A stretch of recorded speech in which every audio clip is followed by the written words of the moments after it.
Bonjour la famille, bienvenue sur votre chaîne MC Kalinga TV. Restez connectés juste pour 1 heure du temps. Et nous sommes là comme d'habitude chaque vendredi. Et si vous avez des questions, n'hésitez pas de nous les poser.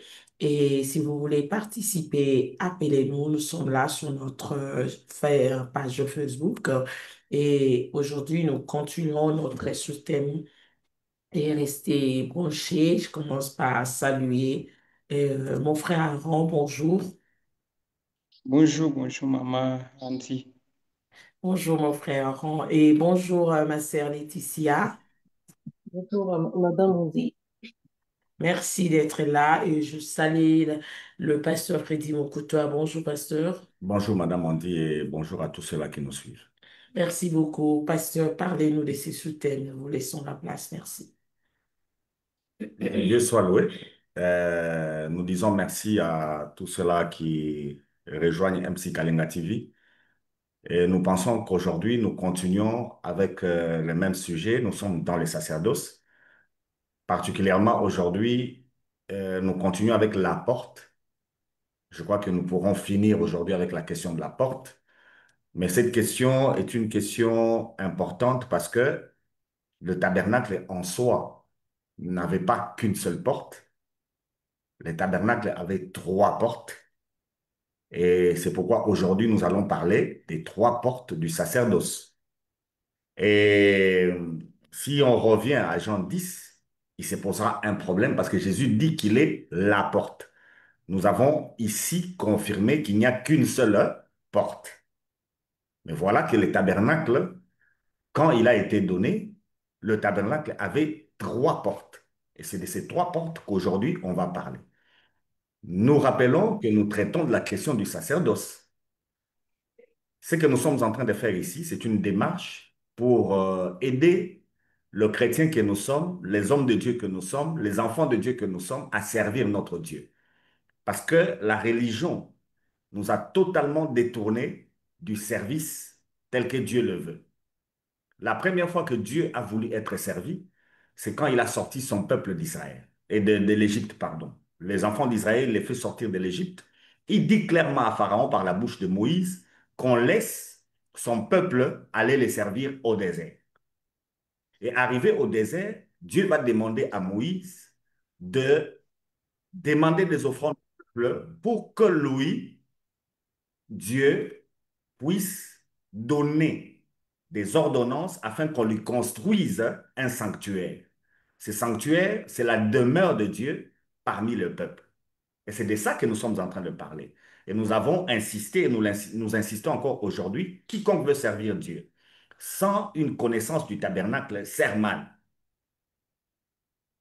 Donc, nous avons dit que l'enseignement du tabernacle est un enseignement qui est encore d'actualité. C'est ainsi que le premier texte que je vais demander de lire aujourd'hui, je vais le prendre dans le Nouveau Testament.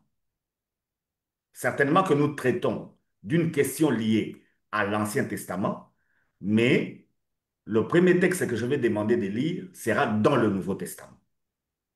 Ça sera très important qu'on lise dans le Nouveau Testament pour que vous voyez que la question du tabernacle, c'est une question d'actualité. Quand on parle de tabernacle, c'est aujourd'hui. Parce qu'il y a beaucoup de gens qui pensent que comme le tabernacle a été fait sous l'ancienne alliance, l'enseignement sur le tabernacle est devenu archaïque. Ou bien c'est devenu un enseignement ancien. Non. La raison, je vais prendre un texte dans le Nouveau Testament. J'avais donné les raisons pour lesquelles on doit effectivement beaucoup alors parler du tabernacle jusqu'à aujourd'hui. Et par les textes que nous allons interpréter ensemble, nous allons le comprendre que le tabernacle est toujours d'actualité. J'étais même en train de réfléchir par rapport à ce sujet. Il nous reste 4 mois pour terminer cette année. Je me disais, avec tout ce qui reste à dire sur le tabernacle, les 4 mois ne seront pas suffisants. Mais du moins, on donnera l'essentiel de ce que l'on peut dire du tabernacle. Et pour les hommes de Dieu qui nous suivent, c'est mieux à l'Église, si nous voulons une croissance de l'Église, quand nous mettons un thème, de le suivre graduellement, calmement, et vous verrez que pendant une année, le peuple de Dieu va vraiment étudier. Et le peuple de Dieu va suivre vraiment un cursus normal. C'est ainsi que nous donnons ces méthodes à partir de ce que nous faisons sur MC Kalinga TV chaque année, où nous prenons un thème, mais avec un enseignement fondamental sur lequel nous sommes en train de traiter, comme les sacerdoces cette année. Alors, Madame Laetitia, aidez-nous avec Hébreu 9. Lisez-nous du verset 1er au verset 5. Ça va nous aider. Hébreu 9, 9 à 5. Nous parlons des trois portes du tabernacle, des trois portes du sacerdoce.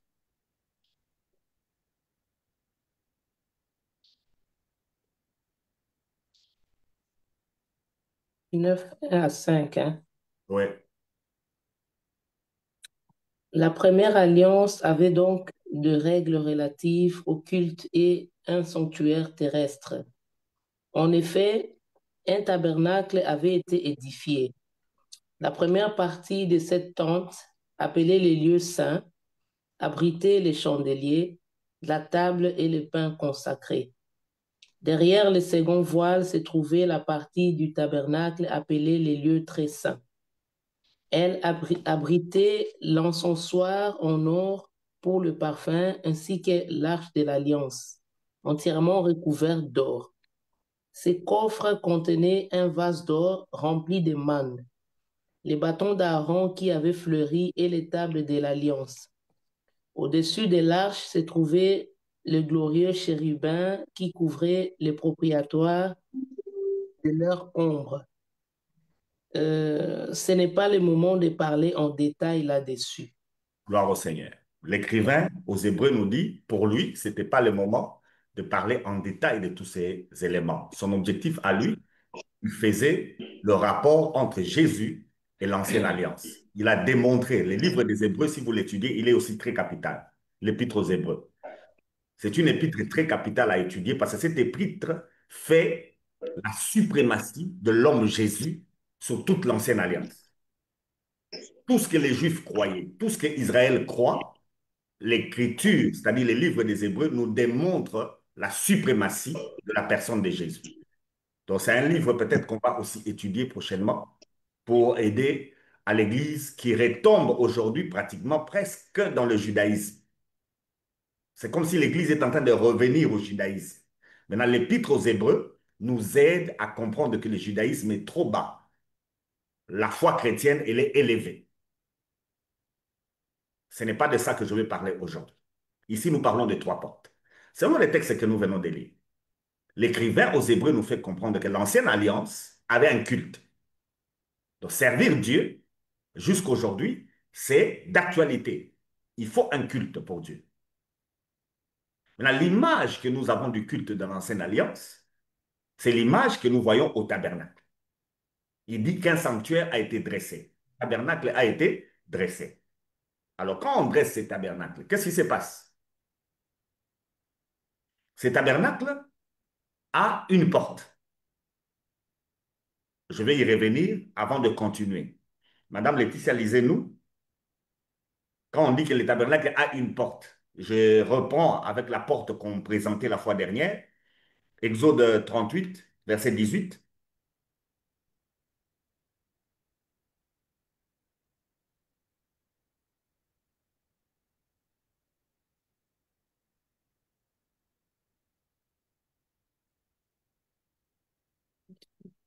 Exode 38, le Le verset. rideau, oui, le rideau de la porte du parvis était un ouvrage de broderie en fil bleu, pourpre et cramoisi et en fin lin rétorse.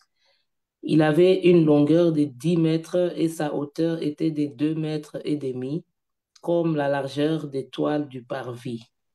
Gloire au Seigneur. Donc, vous voyez que au parvis, nous avons déjà au parvis une porte. C'est la porte dont on a parlé dans les émissions passées. Cette porte qui a combien de couleurs? Qui a 4 couleurs. Mm. Mais on donne la dimension de cette porte. Elle est de combien? De 10 De 10 mètres mètres. de largeur. Mm. La hauteur, on a dit environ 2,50 m. 1 mètre et demi. Ceux qui ont les Bibles Louis II, à la place, ils ont des coudées. Mm. Pour 10 mètres, il y a des coudées qu'on place. Pour 2,50 m, il y a des coudées qu'on place. Mais vous devez se reconnaître que si vous faites les calculs, quand on dit une coudée, c'est-à-dire on parle de cette partie de la main. Vous voyez, de là jusqu'au coude. Cette partie ici, c'est ça la coudée. Et une coudée, c'est la moitié d'un mètre. Alors 10 mètres, ça sera 20 coudées. Dans une Bible qui n'est pas comme la version de Madame Laetitia qui a déjà donné les mesures actuelles, on mettra les mesures anciennes, les mesures qu'Israël utilisait. On parlera de 20 coudées. Et 20 coudées, ça fait 10 mètres. Et 2 mètres 50, vous allez comprendre, il faut seulement multiplier par 2. Vous allez comprendre qu'on dira 5 coudées, n'est-ce pas? Voilà la mesure de cette porte qui était au parvis, parce qu'il y en a une. Mais ce qui vient de nous être donné ici, dans Hébreu 9, ne concerne pas cette porte-là. Ce n'est pas lié à cette porte-là. Parce qu'on nous dit qu'il y avait un tabernacle, c'est-à-dire il y avait une tente à l'intérieur. Effectivement, quand vous entrez dans les parvis, pour ceux-là qui rejoignent MC Kalinga TV, nous avons d'autres émissions, vous pouvez les suivre. Nous avons déjà présenté comment les choses se plaçaient, quand on a parlé des éléments du sacerdoce en général. Ici, nous sommes en train de parler de la porte et des portes en particulier. Donc, la première porte, elle est sur l'enclos, le parvis. Et la deuxième porte, on la rencontre au bâtiment, c'est-à-dire au tabernacle, proprement dit. Le tabernacle, proprement dit, c'est la tente, tel que l'écrivain aux Hébreux nous le présente. Mais la lecture de l'écrivain aux Hébreux, nous allons mieux la comprendre avec l'émission prochaine. Parce que l'émission prochaine, on parlera particulièrement du tabernacle de David. Il y a un tabernacle que Moïse a placé, il y a un autre que David va placer. Donc on en parlera. Pour aujourd'hui, la première porte, nous l'avons présentée. Maintenant, il y a une deuxième porte. Il y a une deuxième porte qu'on peut voir aussi dans les tabernacles. Madame Laetitia, on peut y aller, Exode 26.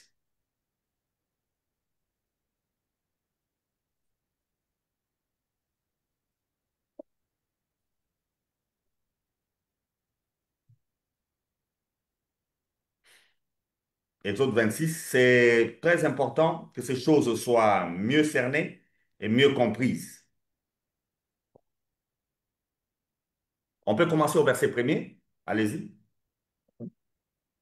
Tu feras le tabernacle avec 10 tapis en fin lin rétorse et des étoffes teintes en bleu, en pourpre et en cramoisi. Tu y représenteras des chérubins selon l'art du brodeur. On peut s'arrêter là.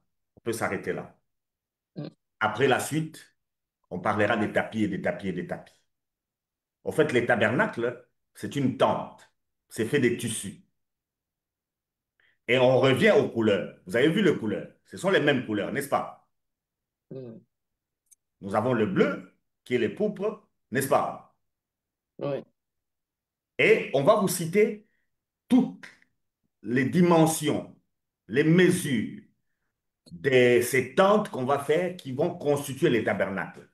Rappelez-vous que je vous avais dit qu'au-dessus de tout ce qu'on va mettre comme tissu, il y a une couverture en peau de dauphin. Vous vous rappelez de ça, non? Mm. C'est celle qui va couvrir les dessus. Si Madame Andy peut nous lancer l'image.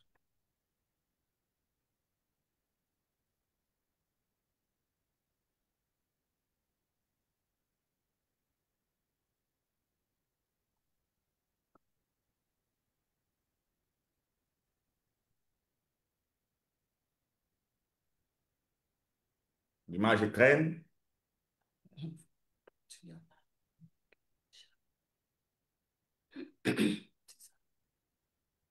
Madame Laetitia, tu peux nous lire le verset 31? Tu feras un voile bleu, pourpre et cramoisi, et en fin lin rétorse. Il sera fait selon l'art du brodeur et l'on y représentera des chérubins. Verset 32. Tu le fixeras à 4 colonnes d'acacia couvertes d'or.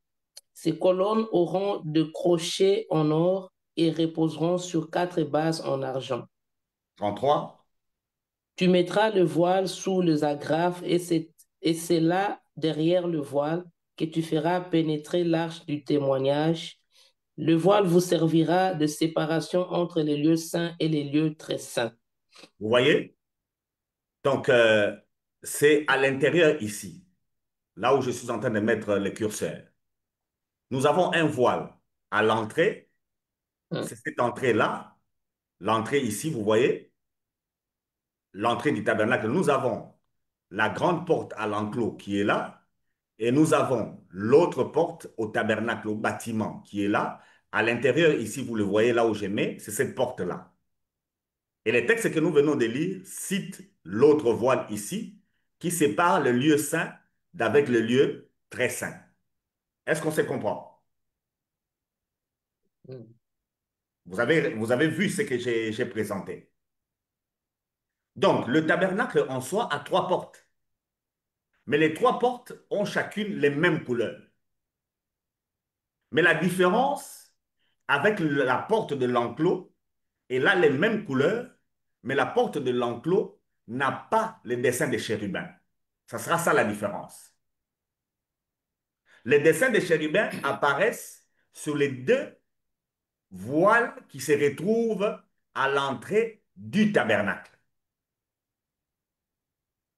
Donc nous nous retrouvons avec 3 portes, 2 portes. Une porte pour entrer dans le lieu saint et une autre porte pour entrer dans le lieu. Après, si on peut nous enlever l'image. Une autre porte pour entrer totalement dans le lieu très saint. Et on nous donne les éléments qui se retrouvent au lieu saint et les éléments qui se retrouvent dans le lieu très saint. Et nous avons aussi des éléments qui sont au parvis. Ça, quand on va terminer avec la porte, on va maintenant entrer dans tous ces éléments pour les étudier et ressortir notre Seigneur Jésus-Christ selon les tabernacles. Voilà que nous avons 3 portes pour entrer au tabernacle. Maintenant, la grande question qui se pose. Jésus dit, je suis la porte. Quelle porte? Dans Jean 10, Jésus affirme que lui est la porte. Quelle porte? C'est ça la grande question aujourd'hui. Ce sera ça notre débat d'aujourd'hui. Et c'est important que les gens comprennent ça. Parce que si on ne l'a pas compris, on ne maîtrisera rien. Mais avant qu'on commence à débattre, je vous donne une piste claire. La porte de l'enclos, la porte du parvis, c'est la porte par laquelle tout le monde entre. La porte du lieu saint, la deuxième porte du lieu saint, c'est une porte où seulement Aaron et ses fils entraient. Aaron est le souverain sacrificateur, ses fils sont des sacrificateurs. Et la dernière porte que Mme Laetitia vient de lire, qu'on appelle la seconde porte dans Exode 26, cette porte-là, c'est la porte du lieu très saint. Et le lieu très saint, il n'y a que Aaron qui doit entrer. Et à l'époque du tabernacle, Moïse aussi y entrait pour rencontrer Dieu. Et on s'arrête là, on peut partager. Merci beaucoup, Pasteur Freddy. Madame Laetitia, je ne sais pas si vous avez une question sur base de tout ce que le pasteur venait de citer. Bien, bien. Oui, c'est vrai que je me suis posé la question aussi. Je ne savais pas qu'il y en avait 3 portes et chacune représentait quelque chose aussi. Donc, du coup, je me suis aussi posé la même question. J'aimerais bien aussi comprendre, oui, la troisième porte, pourquoi seulement une personne pouvait rentrer dans cette dernière porte-là? Parce que si je fais référence avec le livre des Jean, Jésus dit qu'il est la porte. La porte étroite rentre tout le monde. C'est vrai, la première porte, tout le monde peut rentrer, mais au fur et à mesure, les choses deviennent sérieuses et on sélectionne qui peut entrer, qui peut y aller. Donc maintenant, je me demande, nous maintenant, le chrétien, s'il doit faire un peu le lien, nous maintenant, dans quelle porte on a la facilité d'entrer? Je ne sais pas. Nous maintenant, on peut rentrer dans la dernière porte directement ou il nous faut aussi faire tout le trajet pour y arriver. Est-ce qu'on doit commencer encore maintenant, si on a lu dans le Nouveau Testament, est-ce qu'on doit toujours commencer par la première porte, la deuxième, où nous avons déjà l'accès pour pénétrer la troisième? Merci beaucoup. Dans la question, il y a des réponses. Et c'est pourquoi j'aime l'homme. L'homme, quand il te pose une question, au fond, le Seigneur lui a donné une réponse. Il a déjà une réponse au-dedans de lui. Mais ça s'exprime dans la question. C'est comme ça quand on répond, on doit savoir que celui qui pose une question n'est pas bête. Celui qui pose une question a déjà quelque chose au-dedans de lui. Que c'est comme Madame Laetitia qui vient de nous poser la question en disant, en finalité par sa question, c'est comme si nous tous, nous entrons. Effectivement, aujourd'hui, Jésus confirme hein, qu'il n'y a qu'une seule Oh, porte. Nous sommes dans Jean 10. Je suis la porte. Il n'a pas dit je suis une des portes. Il dit je suis la porte. Et nous rappelons que le sacerdoce ne peut se faire qu'à l'image du tabernacle. Et nous rappelons que le tabernacle, c'est Emmanuel, Dieu parmi les hommes. oh, Si Dieu veut être servi, Madame Laetitia, le culte qui doit être fait doit être un culte conforme au culte qui a été fait au tabernacle. Il doit être conforme au culte qui a été fait au tabernacle. Maintenant, votre question est très, très importante. C'est une question qui peut même conclure l'émission d'aujourd'hui. Elle est très importante. Où sommes-nous aujourd'hui? Parce que si le tabernacle est la présence de Dieu, par quelle porte on doit entrer? Ou bien doit-on, comme vous le dites, respecter le schéma qu'on a respecté où? Au désert. oh. Entrer au parvis, entrer au lieu saint, et puis entrer au lieu très Très saint. simple. Mais curieusement, ici déjà, c'est précis. C'est précis. Dieu dit à Moïse, derrière le voile, c'est là où tu me rencontreras. Et dans la suite, on va les démontrer, ce n'est que Aaron et ses fils qui entraient. À la première porte, tout le monde entre. À la deuxième porte, le souverain sacrificateur et les sacrificateurs. Mais au désert, il y a aussi Moïse qui est entré, qui est lévite. Et dans le lieu très saint, il n'y a que Aaron, le souverain sacrificateur, qui entre. Très, très bonne question, Madame Laetitia, qui va nous aider à répondre sans problème. On va lire ensemble, Madame Laetitia. On est dans l'Apocalypse.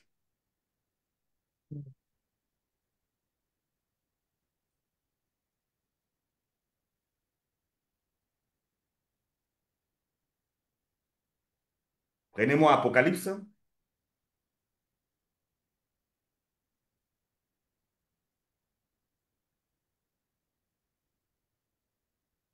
chapitre 1er,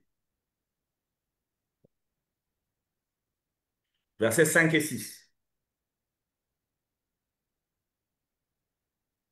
Et de la part, et de la part de Jésus-Christ, le témoin fidèle, le premier-né d'entre les morts et le chef de roi de la terre, à celui qui nous aime, qui nous a lavé de nos péchés par son sang et qui a fait de nous un royaume de prêtres pour Dieu, son Père. À lui soit la gloire et la domination au siècle des siècles. Amen. Donc Jésus est celui qui a donné à Jean la vision de l'Apocalypse. Jean nous dit que le message qu'il va transmettre, le message de l'Apocalypse, vient de Jésus. C'est pourquoi je vous ai dit que si on veut bien étudier les tabernacles, il faut bien étudier Jean. Le ministère de Jean repose sur les sacerdoces. L'Apocalypse qu'il transmet, il dit qu'il reçoit ça du témoin fidèle. Le témoin fidèle, c'est qui? C'est Jésus. Mais qu'est-ce que Jésus a fait? Jésus a fait de nous des rois et des prêtres pour Dieu. Vous avez compris la démarche? Il a fait de nous des rois et des prêtres pour Dieu. Dans d'autres versions comme Louis II, on dit il a fait de nous un royaume et des sacrificateurs pour Dieu. Madame Laetitia, la deuxième porte, qui entre? Le sacrificateur. Sacrificateur. Qu'est-ce que Jésus a fait de nous? Le sacrifice Le sacrificateur. de Dieu. Devons-nous entrer? Oui. On peut entrer. Pour répondre à votre question, quelle est notre position aujourd'hui? Nous pouvons aussi entrer par cette porte-là. Mhm. Maintenant, il nous reste une porte, la dernière. Mhm. Cette porte-là, c'est le souverain sacrificateur qui fait quoi? Qui entre. Qui entre. C'est encore là une autre vérité. C'est encore là une autre vérité qui doit être présentée. Parce que votre question est très capitale. Qui entre? La première porte, nous avons déjà compris que tout le monde peut Entrer. entrer. Je vais réexpliquer tout de suite là. La deuxième porte, c'est seulement les sacrificateurs et les souverains sacrificateurs qui peuvent entrer. Apocalypse vient de nous confirmer que nous, quelle est notre position? Ils sont aussi Qu'est-ce les que Jésus fait de nous? Il fait de nous un royaume et royaumes. des sacrificateurs. Donc, en tant que sacrificateurs, par la porte qui mène au lieu saint, nous pouvons aussi Entrer. entrer. Maintenant, il nous reste la troisième porte. Pouvons-nous entrer? Oui. Comment? La question, ces versets ne répondent pas à cette question. Non. Il a dit nous sommes des sacrificateurs de Dieu. La dernière porte, c'est les souverains sacrificateurs qui entrent, pas les sacrificateurs.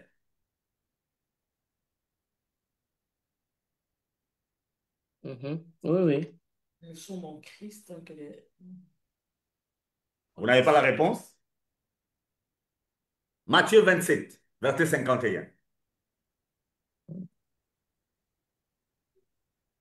Matthieu 27.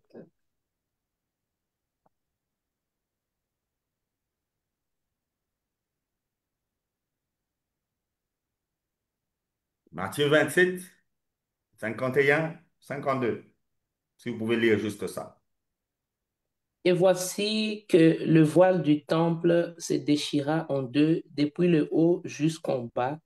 La terre trembla, les rochers se fondirent, les tombeaux s'ouvrirent et le corps de plusieurs saints qui étaient morts ressuscitèrent. Étant sortis de tombe, ils entrèrent dans la ville sainte après la résurrection de Jésus et apparurent à un grand nombre de personnes. Gloire au Seigneur. Ça, c'est quand Jésus remet son esprit. Nous devons comprendre que Jésus n'a jamais été tué. Parce qu'il y a des gens qui pensent qu'on a tué Jésus à la croix. Jésus n'a jamais été tué. À la Mm. croix, quand Jésus a constaté qu'il a terminé son travail, quand il dit tout est accompli, il dit aussi, Père, j'ai remis mon esprit entre tes mains. Son esprit à lui, on n'a pas pris. Nous, quand Mm. nous mourons, Dieu récupère son esprit. Notre mort physique à nous, Dieu récupère son esprit. Mais par rapport à Jésus, Dieu n'a pas récupéré son esprit, c'est Jésus qui a remis. Tout ça est lié au tabernacle. On va bien les comprendre pourquoi il remet lui-même. Mais qu'est-ce qui se passe au moment où Jésus remet l'esprit? Au moment où Jésus remet l'esprit, il y avait un sacrificateur qui était dans le lieu saint. Parce que c'est à l'heure où le sacrificateur entre dans le lieu saint, il est en train d'offrir selon ce que nous allons apprendre de ce qui s'est passé dans le lieu saint.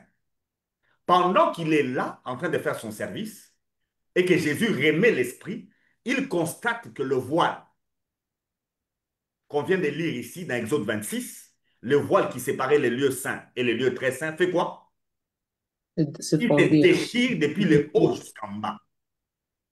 Mm. Et automatiquement, le lieu saint et les lieux très saints deviennent Un seul lieu. Un seul lieu. Voilà ce qui s'est passé. Comment nous entrons? Par les derniers voiles? Ce qui s'est passé. C'est juste par l'œuvre de la croix qui déchire ce voile. Le dernier voile a été déchiré. Il n'existe plus. Mm. Le voile, le tout dernier, la dernière porte qui séparait le lieu saint du lieu très saint a été déchiré.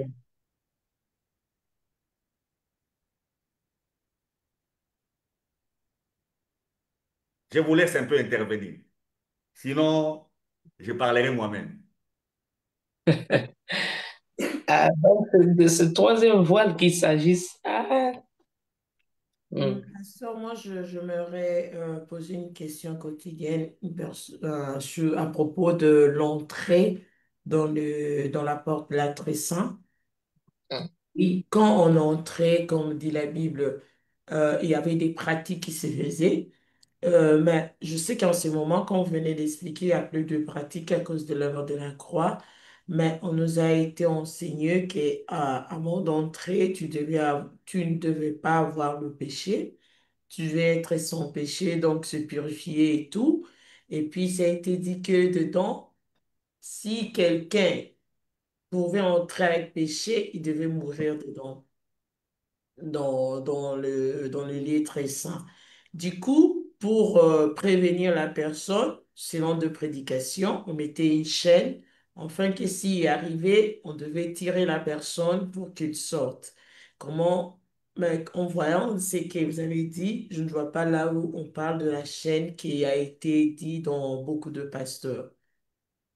Bon, c'est une fausseté, déjà. Il n'y a que le souverain sacrificateur qui est entré dans le lieu très saint. Il n'y en avait qu'un seul en Israël. Comment il va mourir? Parce que c'est lui seul, il avait le droit d'y entrer. Il va mourir comment?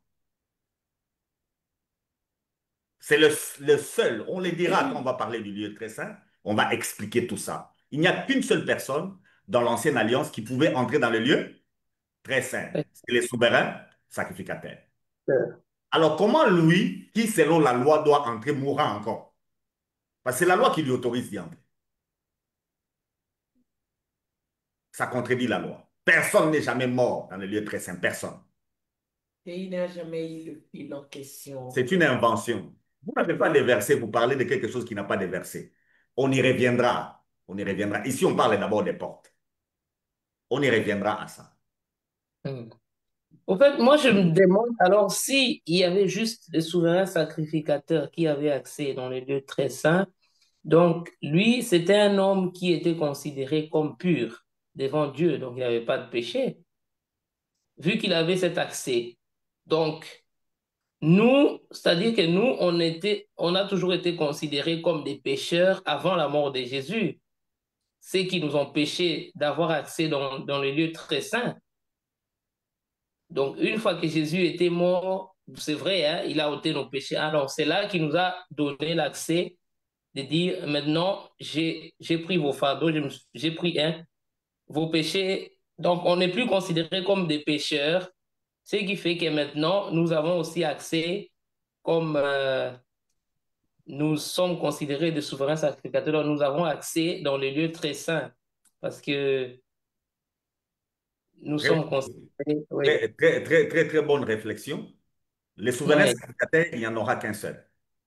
On C'est va en Jésus. parler prochainement. Il n'y en aura qu'un seul. La dernière porte, nous n'entrons pas. Mais qu'est-ce qu'on a fait de cette porte-là? Le rideau est déchiré. On l'a déchirée. On a réuni les lieux saints et les lieux très Très saints. C'est saint. pour ça l'émission prochaine, on parlera du tabernacle de David. Parce que ce tabernacle n'est pas bien connu. Il y a un tabernacle de Moïse, mais il y a aussi le tabernacle de David. Quand on dit de David qu'il est l'homme selon le cœur de Dieu, c'est à cause de ce tabernacle. Ce n'est pas à cause de tout ce qu'on nous enseigne. On le verra Mhm. l'émission prochaine. On verra ça l'émission prochaine. Mais aujourd'hui, je vous présente trois portes. Mhm. Madame Laetitia, la première porte, vous venez de dire qu'on n'avait pas accès dans le lieu saint. Non, nous, on n'avait même pas accès au tabernacle. Le tabernacle a été donné à quel peuple? Les Israélites. Au peuple d'Israël. Vous êtes israélite, Non. donc vous ne pouviez même pas y aller. Ça, c'est le premier élément à garder. Même la première porte, la porte de l'enclos, le monde entier ne pouvait pas. Il n'y avait que le peuple Les d'Israël Israélites. qui devait y aller. Hum. C'est pourquoi on a montré comment on les avait disposés. On a même montré pourquoi Balaam ne pouvait pas maudire Israël. Pour ceux-là qui rejoignent aujourd'hui, suivez les autres émissions, vous allez comprendre. Il n'y a que Israël qui pouvait y aller. Mais Jésus arrive, il dit qu'il est, La porte. il est la porte des brebis. Et il précise, à part les brebis qui étaient en face de lui, il en a d'autres. On est dans Jean 10, qui va aller chercher. Les autres, là, c'est nous. Mhm. Vous voyez la dimension de la première porte. Et là, combien? 10 mètres de large. Mhm. Un homme qui doit passer par cette porte, même s'il est obèse, y a-t-il un homme obèse qui dépasse 10 mètres? Non. Dont n'importe qui peut entrer. Les 10 mètres-là sont en train de nous informer que n'importe qui peut Entrer. entrer. Et le chiffre 10 dans la Bible, c'est la portion de Dieu. La portion qui a été donnée à Dieu par Abraham, cette portion-là, c'est le chiffre 10. Abraham a préféré donner le dixième, le 1/10. Alors, au tabernacle, Dieu prend la dimension 10 mètres.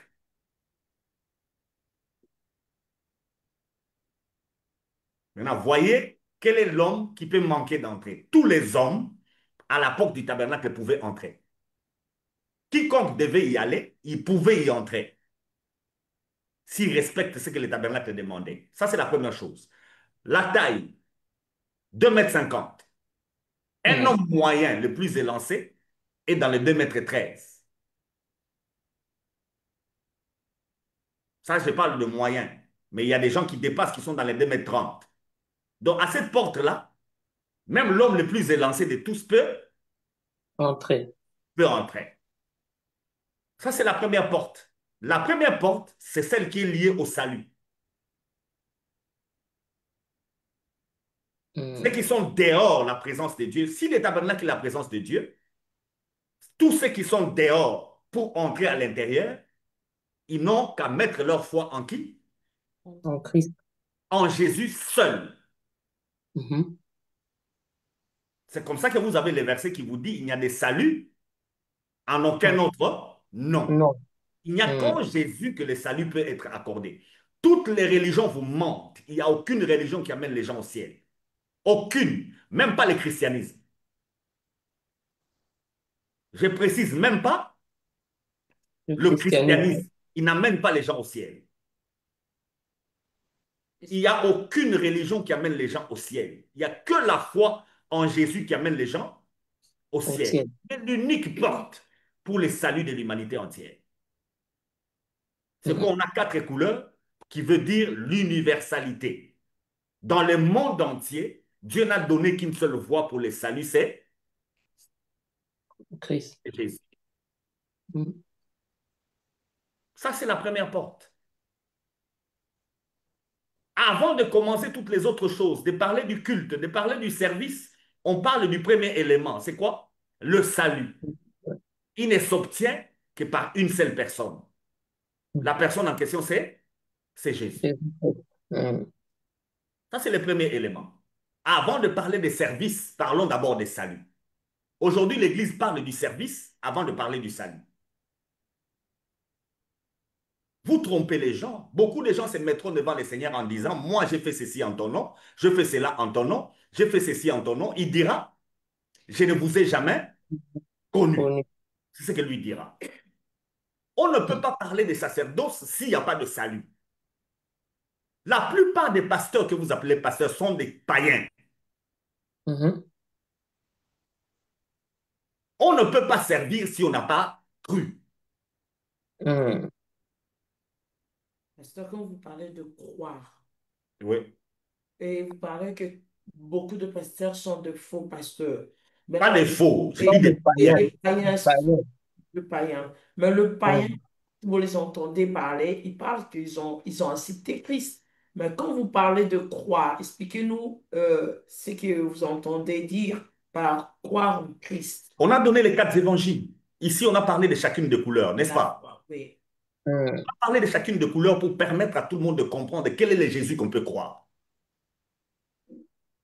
Il n'y a que les quatre manières qu'on peut croire.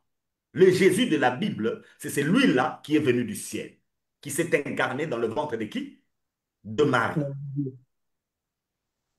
Et qui est sorti de ses ventres pour s'offrir comme le Sacrifice. sacrifice à la croix.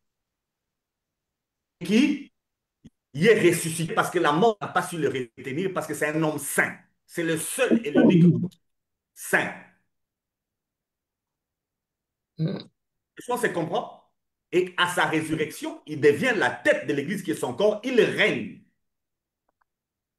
Il règne sous le trône de David. C'est ce Jésus-là qu'il faut croire. Pas un autre, Madame Andy. Mais presque Il là. n'a pas besoin de nos services. Il n'en a pas besoin. Il a besoin d'abord de notre salut. Ouais, salut.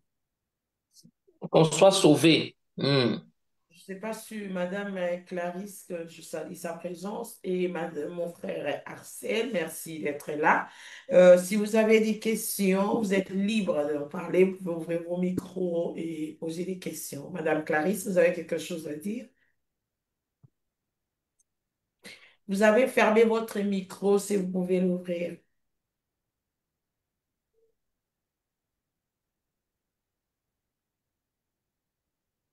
Veuillez cliquer sur le micro, le dessin qui apparaît micro sur votre téléphone, parce que c'est barré. Cliquez dessus,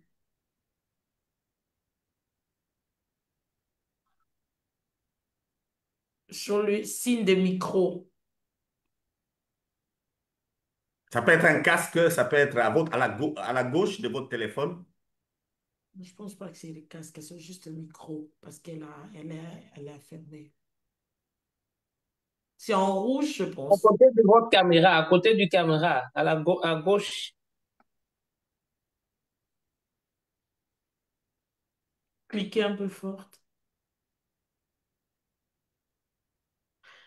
OK, vous pouvez écrire maintenant en attendant que vous essayez, parce que...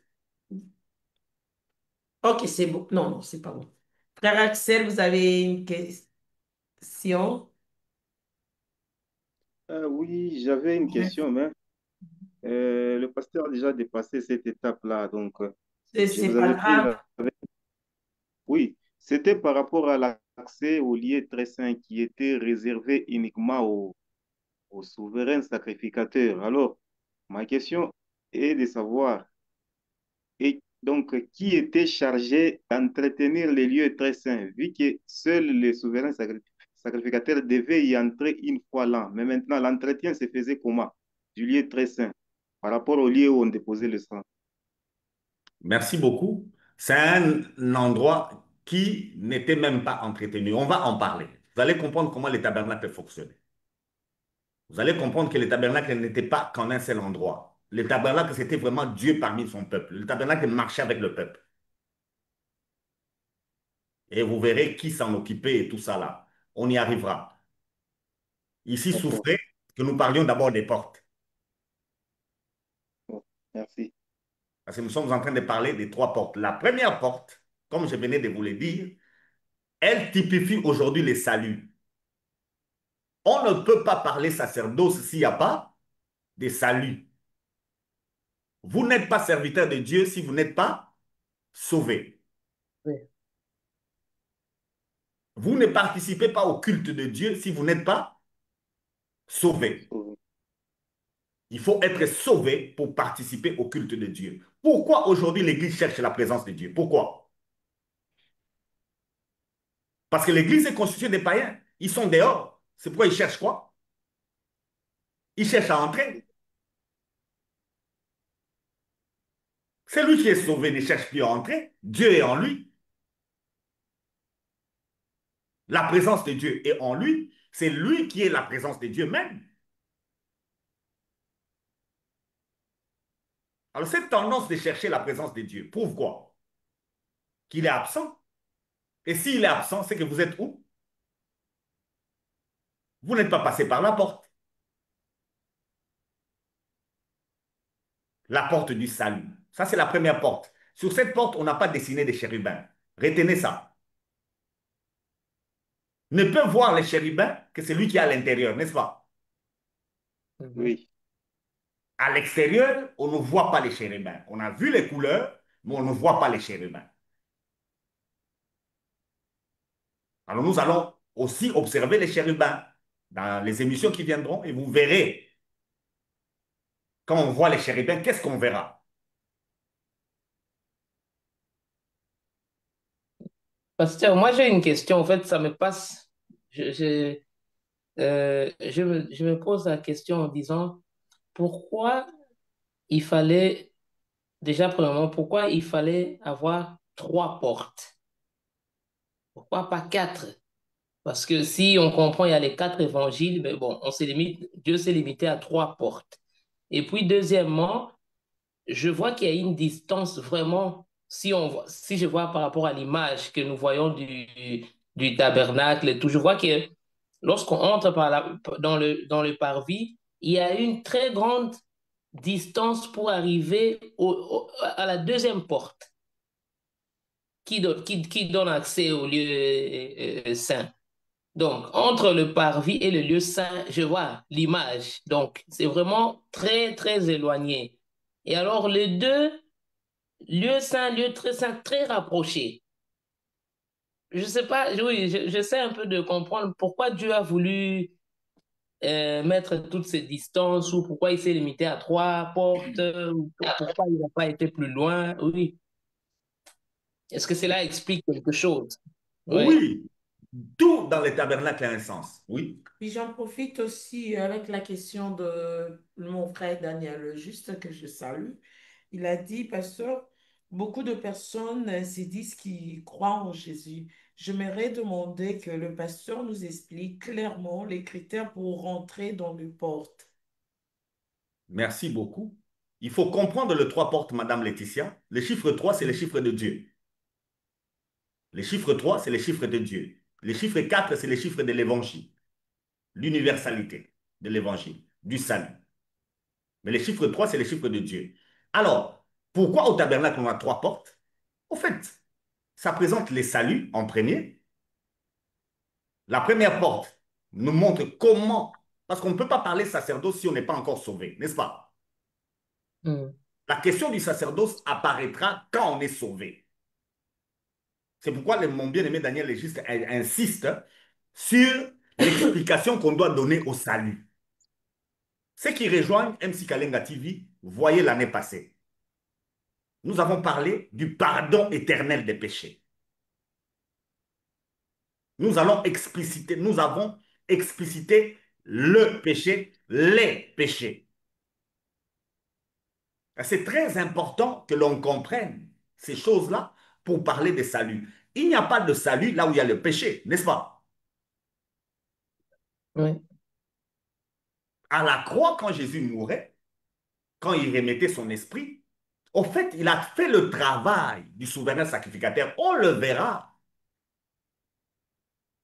On le verra. Donc la première porte nécessite une compréhension du travail du souverain sacrificateur, du travail du sacrificateur. Celui qui dépassait la première porte était au courant de ce qui s'est fait à l'intérieur. On ne pouvait pas venir au tabernacle si on n'était pas au courant de ce qui se passe à l'intérieur. Celui qui venait au tabernacle avait un animal. Il se reconnaissait pécheur, pardon, et à cause de son péché, il amenait un animal selon que la loi lui demandait. Et sa présence à la porte avait une grande raison. Il amenait une offrande à donner. Même celui-là qui ne s'est pas reconnu pécheur, mais qui venait au tabernacle pour une action de grâce, il amenait toujours un animal. Mm. Donc on ne peut pas se présenter dans la présence de Dieu sans raison. Ça n'existe pas. Ça, c'est la religion. Devant la présence de Dieu, on sait pourquoi on est là, on sait ce qu'on est venu faire. Et il n'y a qu'une seule question là à la porte, c'est la question du péché qui s'est réglé par l'animal qu'on a mené. C'est comme ça que, avant d'entrer, les Lévites qui étaient dehors regardaient l'animal. Et à l'entrée par la porte, c'est la question de Madame Laetitia, la distance qu'on a. À l'entrée par la porte, les sacrificateurs venaient prendre encore l'animal pour l'observer. Alors, c'est lui qui n'est pas sacrificateur, c'est limité au parvis. Tous ceux qui ne sont pas sacrificateurs, c'est limité au parvis. Donc, quand vous entrez au parvis, votre question était réglée là et vous devez sortir et partir. Les seules personnes qui pouvaient avancer et dépasser pour arriver au tabernacle, à la tente, ce sont les sacrificateurs et les souverains sacrificateurs. Les souverains sacrificateurs le faisaient une seule fois l'an. Et les sacrificateurs, eux, ils le faisaient chaque jour, selon les rôles. Ils le faisaient chaque jour selon les rôles. Maintenant, leur porte à eux, les sacrificateurs, elle servait à quoi? C'est la seule porte qui servait à aller dans le sacerdoce. C'est la seule porte qui permettait à entrer là où il y a les chandeliers, la table des pains de proposition et l'autel de parfum. On avait déjà étudié les parfums ici pour comprendre c'était quoi. Les parfums, c'est la prière. La prière ne se fait pas au parvis. La prière se fait où? Dans Dans le le lit. lieu. Alors, Madame Laetitia, qui peut faire la prière? Sinon, c'est lui qui croit qu'il est saint. Mm. Si vous ne croyez pas que vous êtes saint, votre prière est une abomination devant Dieu. Mhm. C'est là où demander pardon à Dieu, c'est une injure contre l'œuvre de Christ.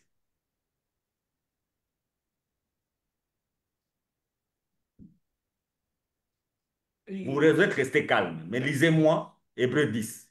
Parce que votre calme, En lisant Hébreux 10, oui, j'en profite pour la question de sœur Clarisse, elle a un peu de difficulté. Elle a dit ceci, on reçoit Christ une seule fois. Mais pourquoi il y a certaines personnes qui renouvellent le baptême? Est-ce que ça a d'importance? merci beaucoup, Madame Clarisse. Sachez-le que le baptême n'est pas pour le salut. Le baptême est une pratique religieuse qui est le témoignage d'une bonne conscience envers Dieu. C'est là où nous aussi, on est une religion. Mais nous sommes une bonne religion. Comme il y a les cultes, comme il y a les sacerdoces, nous aussi, on est une religion. Mais nous ne sommes pas le christianisme. Il faut nous décaler. Le christianisme, c'est autre chose. Nous sommes la foi chrétienne. C'est différent du christianisme. Le christianisme repose sur des dogmes. On dit aux gens, si tu n'es pas baptisé, tu n'es pas sauvé. Non, ce n'est pas ce que dit la Bible. La Bible parle du baptême comme le témoignage d'une bonne conscience envers Dieu. Jésus a été baptisé, nous aussi on l'a fait. Parce qu'il a aussi donné comme ordre, dans Matthieu 28, il dit, allez, faites de toutes les nations les disciples, les baptisant. C'est pourquoi nous les pratiquons. Et il nous a aussi laissé la Sainte Seine pour que nous puissions faire en mémoire de lui. Ce sont les deux choses que nous faisons comme ordonnance que lui nous a recommandées. Mais ce n'est pas pour les saluts, madame. On n'est pas sauvé par rapport au baptême. On est sauvé par notre foi dans ce que Jésus a fait. Et qu'est-ce que Jésus a fait? Il est mort pour les péchés. Alors, pour se présenter à cette première porte, premier élément à enlever, on ne doit plus croire que le péché repose sur nous. On doit croire que le péché va reposer sur qui? Sur l'animal, sur Christ. C'est le premier élément. On traverse cette première porte en croyant que le péché ne repose plus sur nous, qu'il repose sur l'animal.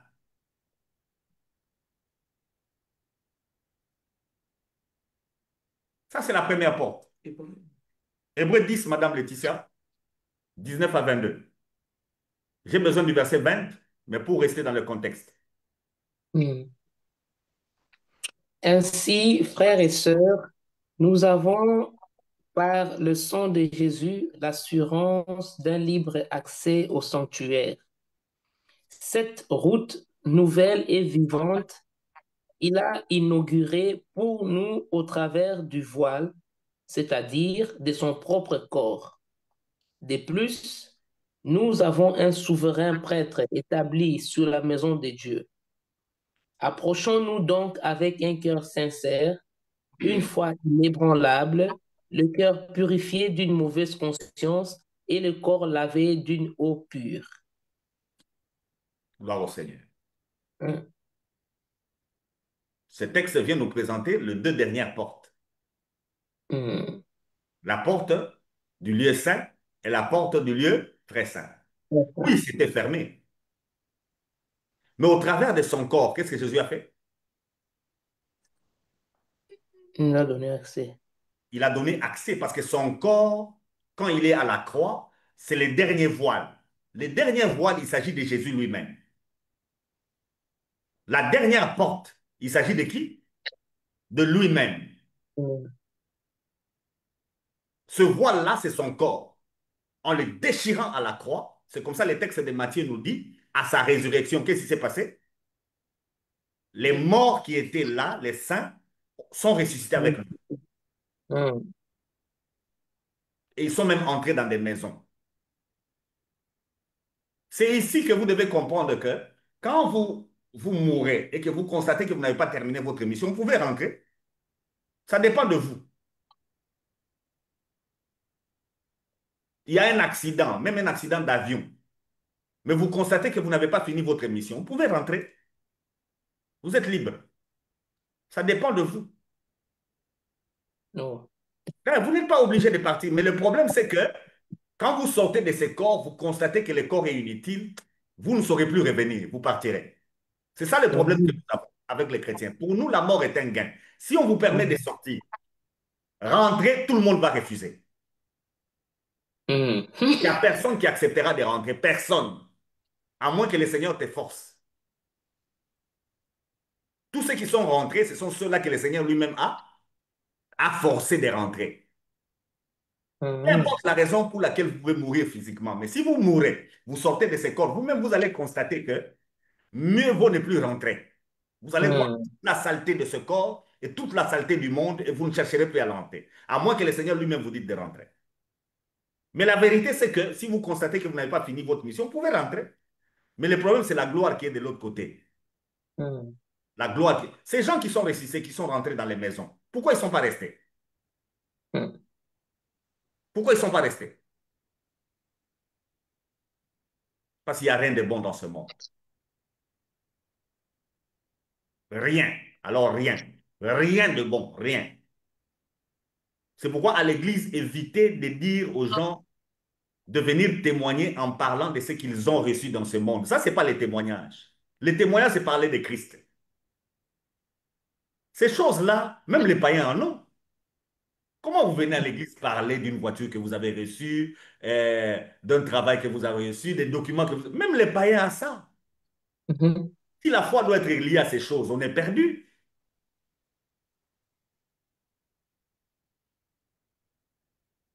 Hmm. Donc, Là, ça devient sérieux parce que ça a toujours c'est pas, été sérieux. c'est pas ça on nous conseille. On nous conseille même de témoigner pour, même pour un permis de conduire. Il faut témoigner. C'est C'est vrai que ridicule. moi, personnellement, j'ai jamais trouvé ça important, toutes ces choses-là. C'est Mais, ridicule. C'est ridicule. C'est pourquoi notre message a des difficultés face à certains peuples. ah oui. Amener ce genre de message au Japon, Hmm. ça n'irait personne. Mhm. Mais le Japon, j'étais avec un prêtre qui travaille, je le salue tout en passant, qui travaille plus au Japon. Il me dit, c'est un pays où les gens ont un seuil de vie très élevé, mais les taux de suicide très élevés. Hmm. Pourquoi les gens qui ont tous se suicident à tout moment?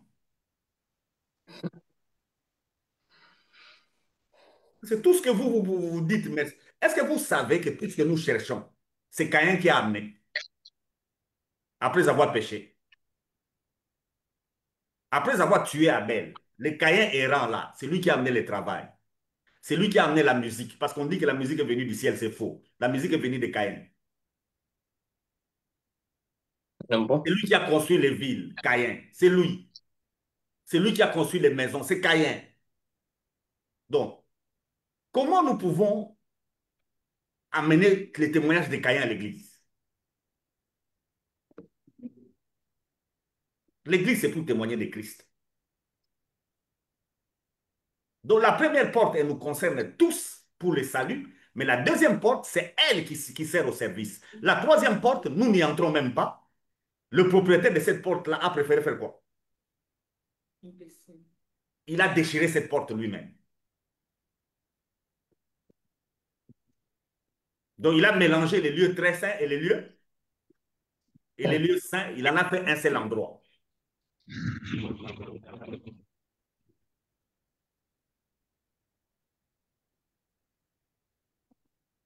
Voilà la vérité liée aux trois portes. Maintenant, en finalité, Madame Laetitia, c'est pour revenir à votre question. Les trois portes, ça ne parle que d'une seule personne. Mhm. C'est pourquoi il dit, La je suis la porte. porte. C'est pourquoi il dit ça. Parce qu'il est la première porte, il est la deuxième, il est la troisième, lui-même. Mhm. Pour les saluts, c'est lui. Pour les sacerdotes, c'est encore lui. Lui. Et pour le pardon des péchés, c'est toujours lui. Parce que la dernière porte, elle concerne le pardon. C'est Mhm. la question des harcèles, là où on versait le sang.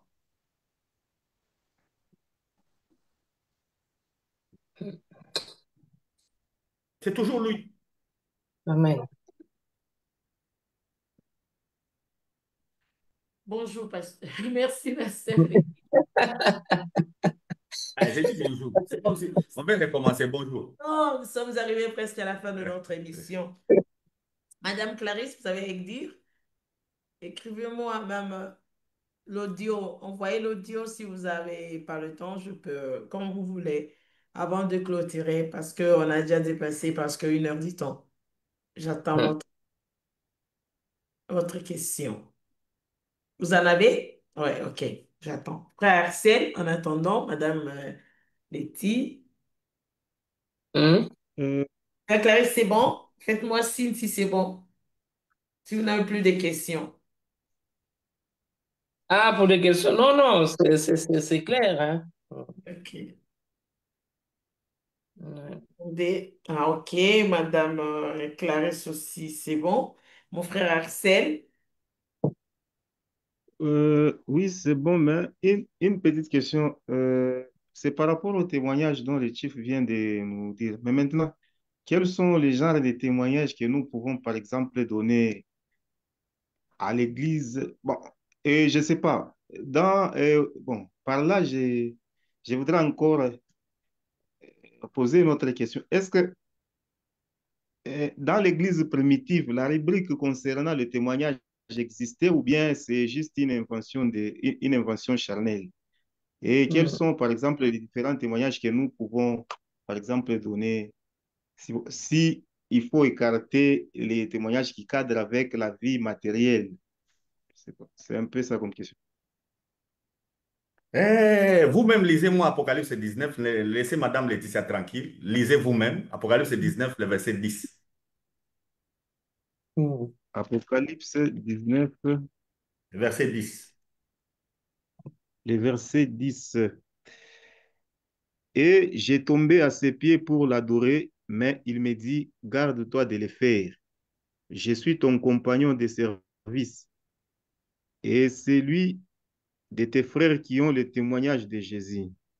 Adore Dieu, car le témoignage de Jésus est l'esprit de la prophétie. Ici, il s'agit d'un ange, hein, qui Oui. apparaît à un homme de Dieu. Et l'homme de Dieu veut s'agenouiller devant l'ange pour adorer l'ange. Qu'est-ce que l'ange lui dit? De s'abstenir. Abstiens-toi de Oui. ça. Moi aussi, je ne suis qu'un serviteur.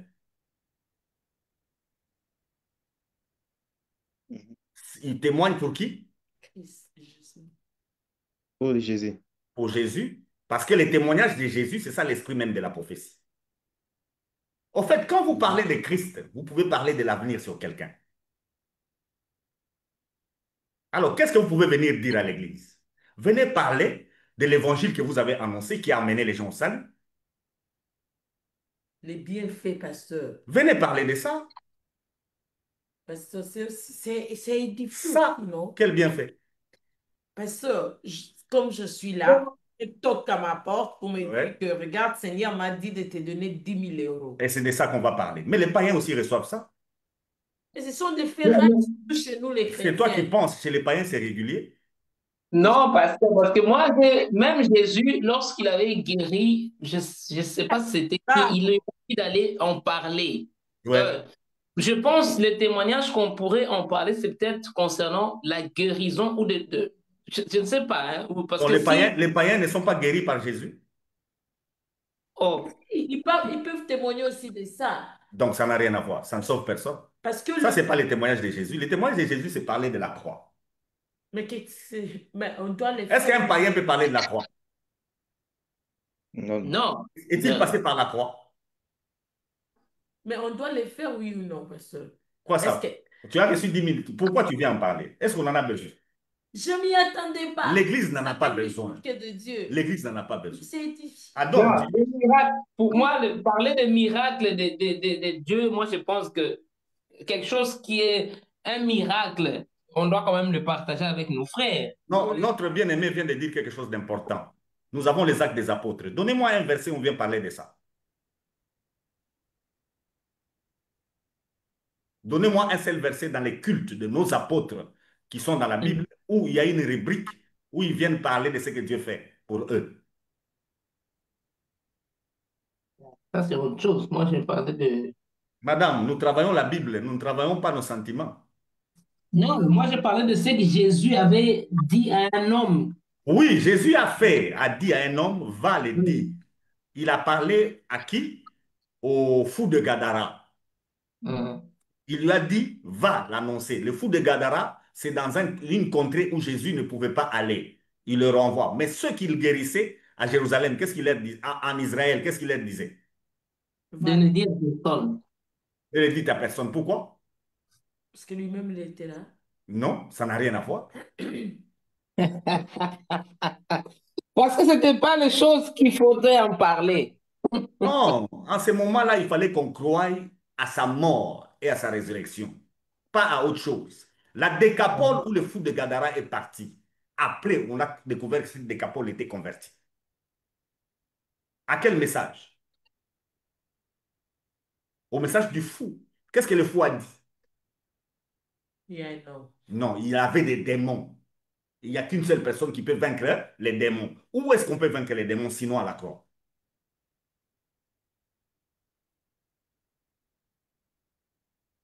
Manger, trouver du travail, mariez-vous, ce n'est pas une bonne nouvelle. C'est une nouvelle qui vous plaît à vous, elle est intéressante pour vous, mais ce n'est pas la bonne nouvelle. Vous pouvez rendre grâce à Dieu pour ça, mais ce n'est pas la bonne Voilà nouvelle. le mot. On rend grâce à Dieu. Rendez chez vous. Oh, Ne venez pas nous embrouiller au culte, nous voulons parler de Jésus. Les cultes, on n'a pas déjà beaucoup de temps pour qu'on puisse expliquer ce que Christ a fait. Et vous voulez encore nous prendre du temps pour nous parler de votre mariage ou de votre guérison? Vous pensez qu'il n'y a que vous qui vous êtes mariés? Qu'on vous donne le nombre de païens qui se sont mariés aujourd'hui? Ah, là, c'est la vérité, pasteur. Qu'on vous donne le nombre de païens qui ont quitté l'île d'hôpital aujourd'hui? Hmm. Qu'on vous donne le nombre de païens qui ont quitté la prison aujourd'hui? Qu'on vous donne le nombre de païens qui ont reçu 10 000 $ aujourd'hui? si ce n'est pas nécessaire dans tout ça, pourquoi prier pour le malade? Pourquoi prier pour tout C'est ça? ce qui Pourquoi nous a été dit. Nous demander? devons guérir le Le malade. malheur, Notre oui. travail, ce n'est pas ça. Le sacerdoce, ce n'est pas guérir les malades. Le sacerdoce, c'est témoigner de Christ. La porte, c'est Christ. Hmm. Ah. Merci beaucoup, pasteur Reddy Je Mukutu. n'avais pas fini. Lisez-moi acte 1, mon bien-aimé Axel. Acte 1. Les versets 8, acte 1, 8. Acte 1, 8. Mais vous recevrez une puissance, le Saint-Esprit survenant sur vous, et vous serez mes témoins à Jérusalem, dans toute la Judée, dans la Samarie et jusqu'aux extrémités de la terre. mon bien-aimé, Oui, nous serons témoins de qui? Du Christ. de Christ. De Christ, hein? Hein, Oui. pour terminer maintenant, ici, c'est quand nous recevons le Saint-Esprit. Vous, le Saint-Esprit vous pousse à venir nous parler de ce que vous avez fait comme guérison. Mais ici, on dit que quand on reçoit le Saint-Esprit, on devient qui? Témoin du Christ. Témoin de Christ. Témoin. J'ai vu une vidéo, une dame qui est en train de dire que le Saint-Esprit lui a dit, il faut enlever le téléphone de sa tête. Ah, comment ça? Parce que le téléphone est en train de distraire les gens. Le Saint-Esprit, vraiment, va prendre son temps. Mais toi-même, tu sais qu'il faut être discipliné. Et la discipline ne te permet pas d'avoir le téléphone à tout moment. Il faut que le Saint-Esprit vienne te parler. 1 Jean 4, pour terminer, mon bien-aimé. Versets 1 et 2. 1 Jean 4. Bien-aimés, n'ajoutez pas foi à tout esprit, mais éprouvez les esprits pour savoir s'ils sont des dieux, car plusieurs faux prophètes sont venus dans le monde. Reconnaissez à ceci l'Esprit de Dieu. Tout esprit qui confesse Jésus-Christ venu en chair est de Dieu. Maintenant, ici, mon bien-aimé, avec la question que vous venez de me poser, même Madame Laetitia, est-ce que le Saint-Esprit peut nous amener sur ce terrain-là où vous voulez nous amener? Ça, c'est le terrain des faux prophètes. Ah, ah ouais. Le terrain des faux prophètes qui vous parlent d'eux et de ce que Dieu fait avec eux. Et c'est comme ça que le diable emballe beaucoup de gens, parce que le diable aussi, Dieu fait des choses avec lui.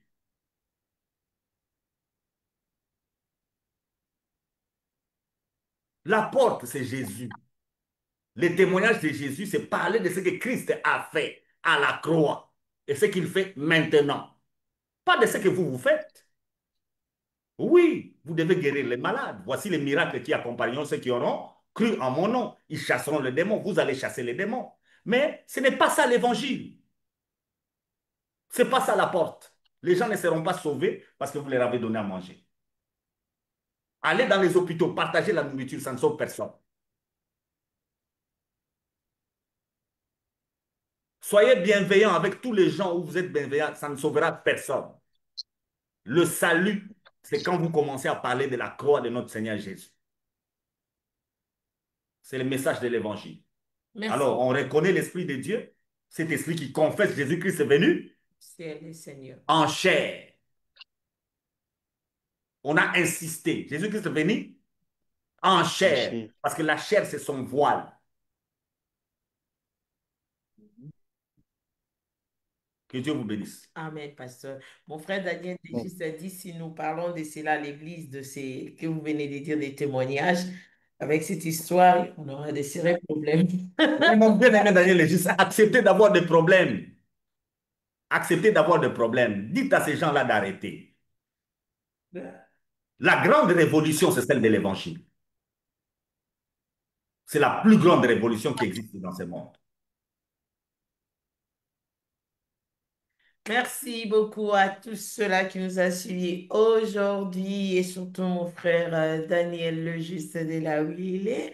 Je salue Madame Abigail qui n'a pas pu être aujourd'hui avec nous, sans oublier notre sœur Joël qui nous suit toujours. Et merci à Madame Clarisse, Madame Laetitia, mon frère Aaron et mon frère Arsène d'être là, sans oublier à notre pasteur Freddy Moucourtois et je salue le pasteur Jean-Loup de là où il est. Que Dieu vous bénisse. Restez branchés sur notre chaîne et le frère Capo Pro qui a été ensemble avec nous. Merci beaucoup. Soyez bénis. On est ensemble, les familles. À la prochaine. Bye bye. Bye. Ma sœur Clarisse, veuillez, ne quittez pas si vous pouvez encore y rester pour quelques minutes. Merci.